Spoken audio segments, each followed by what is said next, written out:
एक minute resume कर लेते हैं। ऑलराइट, डिस्कनेक्ट हो गया था क्या मेरा? एक्चुअली हो ही गया होगा, बीच में लाइट चली गई थी।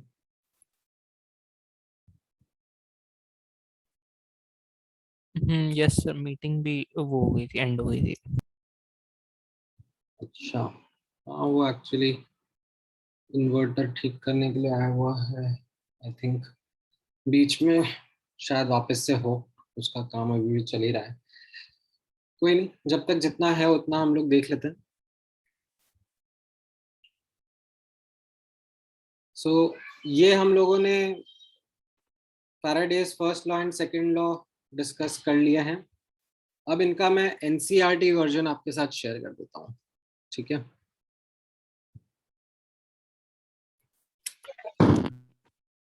नोटिस करना,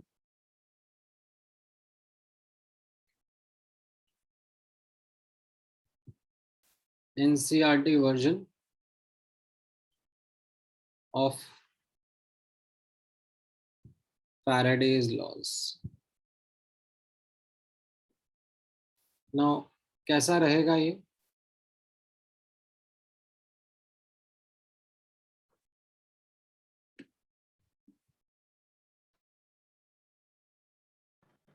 ऑब्जर्व करना। So NCERT says first law according to NCERT is W is equal to ZIT. Okay. This is NCERT का version. Now what it means by this is W stands for weight of substance deposited या फिर liberated at electrode, be it cathode or anode. I stands for current and T stands for time. Z बता सकते हो क्या होगा Z from what we right now know of first law?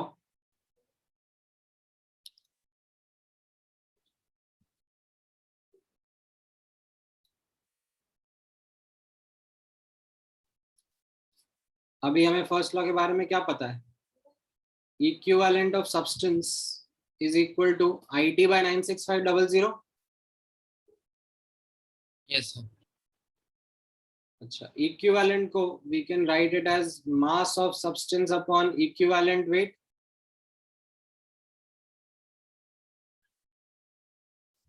तो ये जो मास है that will be equal to equivalent weight upon 96500 into IT.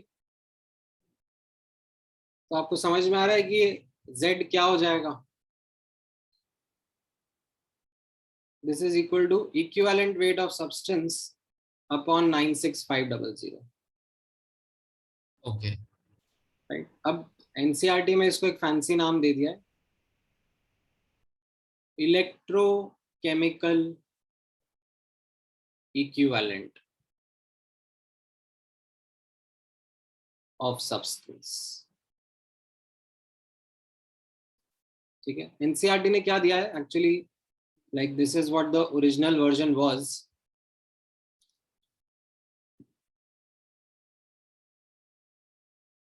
क्या बोलते हैं इसको? Electrochemical equivalent. ठीक है, इट इज, इसका जो डेफिनेशन हो जाएगा वो तो आप फॉर्मूला से वर्कआउट कर सकते हो. राइट, क्या डेफिनेशन रहेगा from the point of view of the formula?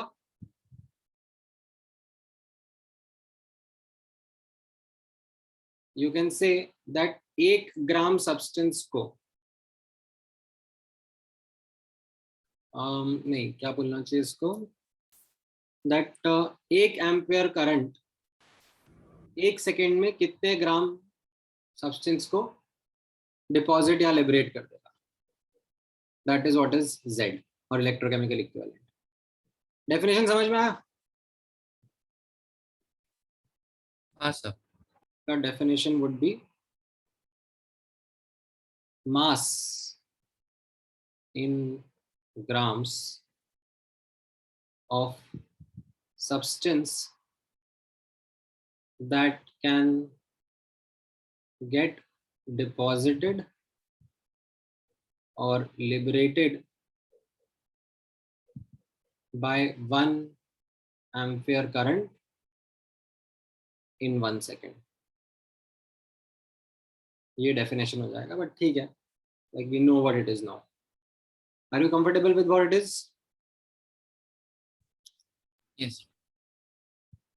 अच्छा, then second law भी notice कर लो। NCERT वर्जन जो है, NCERT का वर्जन सेकेंड लॉ का क्या कहता है? For the same charge passed, हम लोगों ने क्या पढ़ा है वर्जन?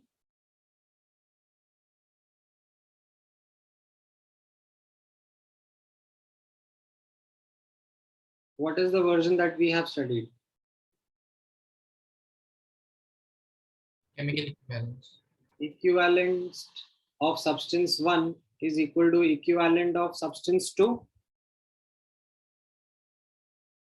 है ना? हमने तो ये वर्जन पढ़ा ना। हाँ सर। अभी एनसीईआरटी ने थोड़ा सा इसको, या जो आउटडेटेड वर्जन है, पुराना वर्जन है, which was before equivalence concept got developed, उसके हिसाब से क्या करा हुआ है? सो इक्विवेलेंट्स को हम लोग लिख सकते हैं मास अपॉन इक्विवेलेंट वेट।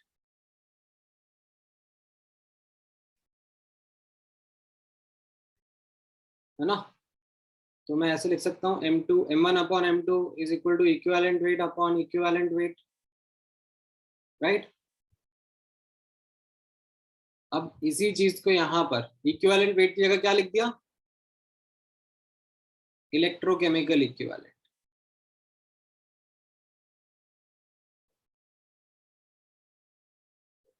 ठीक है?